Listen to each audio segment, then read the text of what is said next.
Good morning. मेरा नाम doctor Pradeep Babar है। मैं इस हॉस्पिटल का डायरेक्टर हूँ। आजकल मैं एक अलग कैटेगरी के मरीज भी देख रहा हूँ और वो कैटेगरी है डाइटिंग वाली। डाइटिंग का शौक आज के टाइम में लगभग 12-15 साल की उम्र से लेके और 70-80-90 साल तक की लोगों में देखा जा रहा है। यानी लोग डाइटिंग करने लगे हैं बिना ये पता करे कि डाइटिंग होती क्या है। वो अपने खाने में से बहुत सारी अच्छी चीज़ों की या हेल्दी चीज़ों की कटौती करने लगे हैं और इसकी वजह से मेरे पास अभी 15-20 दिन पहले एक मरीज को भर्ती भी होना पड़ा था। उनका दिमागी काम छोड़ गया था। पहलवान थे पुराने और डाइटिंग के चक्कर में उन्होंने कुछ किया, गड़बड़ हो गई, इलेक्ट्रोलाइट डिस्टर्ब हो गए उनके बॉडी के। तो डाइटिंग डेफिनेटली हर कोई चाहता है कि वो परफेक्ट हेल्थ का रहे, वो स्वस्थ रहे, उसका बॉडी स्ट्रक्चर भी अच्छा दिखे और उसको पाने के लिए कई बार बहुत सारी मेहनत करता है, बहुत सारे तरीके अपनाता है, कई बार दवाई भी लेता है, कई बार वेट लॉस की चीज़ें भी अपनाता है। लेकिन उसकी वजह से नुकसान होता है। नुकसान क्या होता है, किस वजह से होता है, क्या तरीका होता है? देखिए, हमारी बॉडी को चलाने के लिए ऊर्जा की जरूरत होती है, ताकत की जरूरत होती है। बॉडी को बनाने के लिए न्यूट्रिएंट्स की या पोषक तत्वों की जरूरत होती है और मेन पोषक तत्व होते हैं हमारे प्रोटीन, फैट, कार्बोहाइड्रेट और छोटे कुछ एलिमेंट जैसे आयरन हो गया, पोटेशियम हो गया, कैल्शियम हो गया, सोडियम हो गया, नाइट्रोजन हो गया, सिलिकॉन हो गया, मैग्नीशियम हो गया। ये छोटे छोटे ट्रेस एलिमेंट्स होते हैं। पुराने जमाने के लोगों में अगर देखा जाता है तो हम क्लियर कट डिफरेंस देख लेते हैं कि ये आदमी ने अच्छा खाया पिया होगा और इस आदमी का खान पान थोड़ा कमजोर रहा होगा,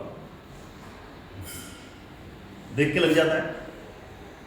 जैसे अभी मैं लगभग 10 दिन पहले ही मेरे पास 2 लोग थे, दोनों भाई थे, दोनों की उम्र 69-70 के आसपास थी और एक तो बिल्कुल परफेक्ट थे और इतने परफेक्ट कि शायद 20-30 साल तक इनका कुछ नहीं बिगड़े और दूसरे ऐसे थे कि शायद ये हो सकता है 2-4 महीने भी शायद ही जिंदा रहे। उनका दिमाग काम नहीं कर रहा, उनका डिप्रेशन भी था, उनके हाथ पैर भी कांप रहे थे, शरीर एकदम सुन्न था, जकड़ा हुआ सा था। तो मैंने पूछा, काका आप दोनों में क्या फर्क रहा है, क्या वजह रही होगी आपकी? यूँ साहब ये तो ऊपर वाला है। मैंने कि नहीं, ऊपर वाला तो नहीं, कुछ ना कुछ गड़बड़ आपकी तरफ से भी रही होगी, थोड़ा पता करो। साहब कैसे? मैंने कहा आप दोनों के खान पान में क्या फर्क रहा है? तो जो स्वस्थ थे वो तो बोलते हैं साहब मैं इनसे बहुत ज़्यादा खाता था।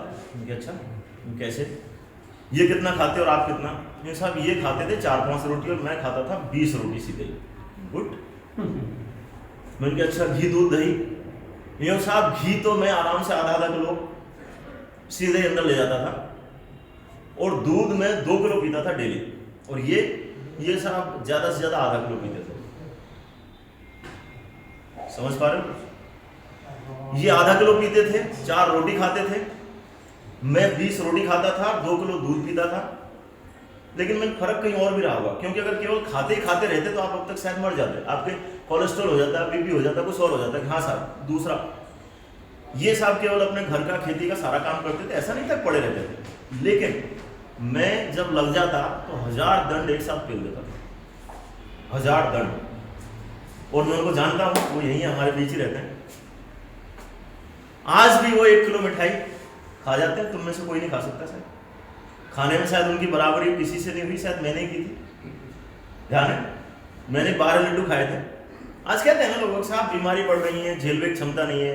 आज अखबार में 2 खबर थी, एक की बीवी नहीं आई, उसने सुसाइड कर ली, एक के चाचा ने उसको परेशान किया, उसने सुसाइड कर ली। यानी झेलने की क्षमता ही नहीं है, सहन शक्ति है ही नहीं। 28 लड्डू तो मैं पहुंच गया। 28 लड्डू? हाँ। गुड।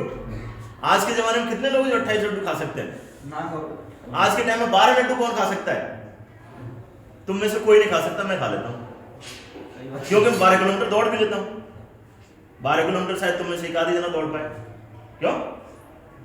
खैर, तो देखा जाए तो जैसे हम मान के चलो एक रोटी है हमारे पास, सपोज करो ये हमारे पास कोई एक लड्डू है, आज मेथी का है, बेसन का है, किसी भी चीज का है।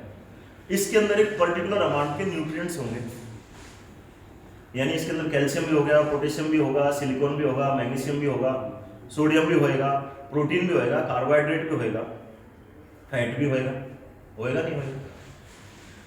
अच्छा, एक लड्डू के अंदर जितनी मात्रा है उसकी 10 लड्डू के अंदर उससे 10 गुना ज्यादा होगी। 3 लड्डू के अंदर 3 गुना ज्यादा होगी। यस और नो?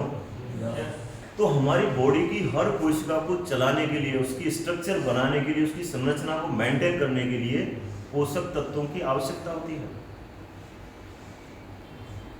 और पोषक तत्व अगर हम नहीं लेंगे, केवल फैट नहीं बढ़ जाए इस वजह से, और हम 4 लड्डू की जगह 1 लड्डू खाएंगे तो शरीर के अंदर पोषक तत्व कितने कम पहुंचे?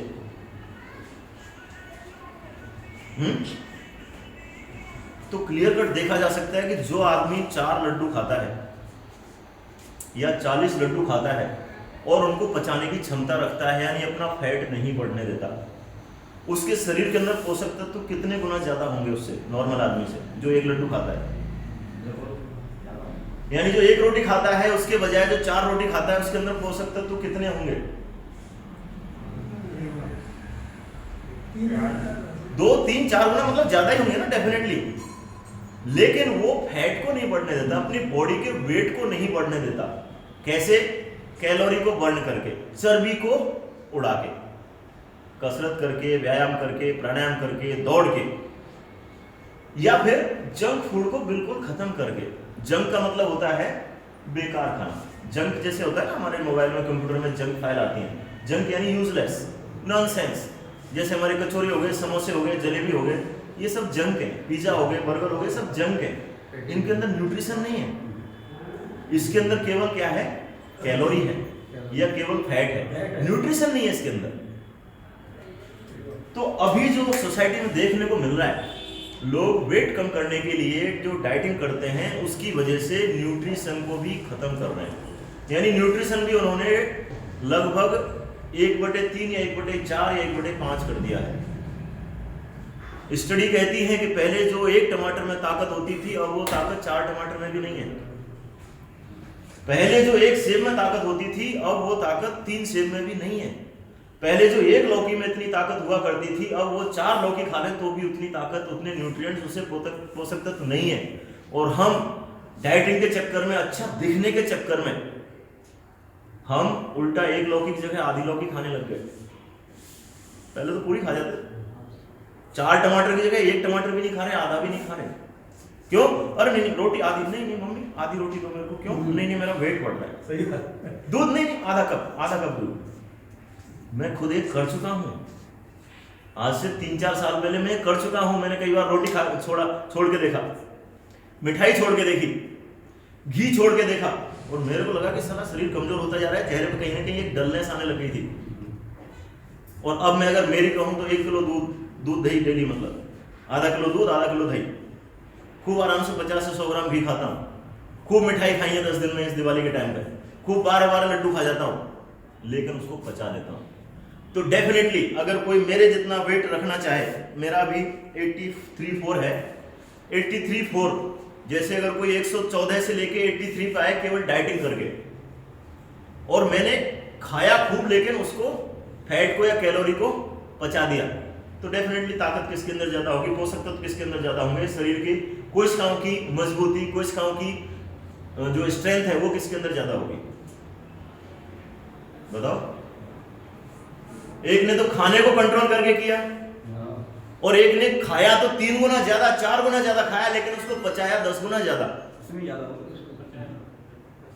क्योंकि हमारे जो लैट्रिन पेशाब से तो क्या चीज निकलती है? अपशिष्ट पदार्थ निकलते हैं, पोषक तत्व तो थोड़ी निकलते हैं। पोषक तत्व तो हमारे शरीर के अंदर ही रहेंगे ना। तो इसलिए कभी भी पतला होने का मन करे, कसरत बढ़ाओ, व्यायाम बढ़ाओ, शारीरिक श्रम बढ़ाओ, खान पीन में कटौती मत करो। खान पीन में अगर कटौती करनी है तो जंक फूड, जो वेस्टेज फूड है, फालतू की चीज है, उनको पूरी तरह काट दो। खाओ, पियो और पचाओ। अदरवाइज ये दिमाग भी आपका वीक हो जाएगा, ये भी नहीं झेल पाएगा। हाँ साहब मेरी तो बीवी नहीं आ रही साहब, मैं तो क्या करूं, मरूंगा।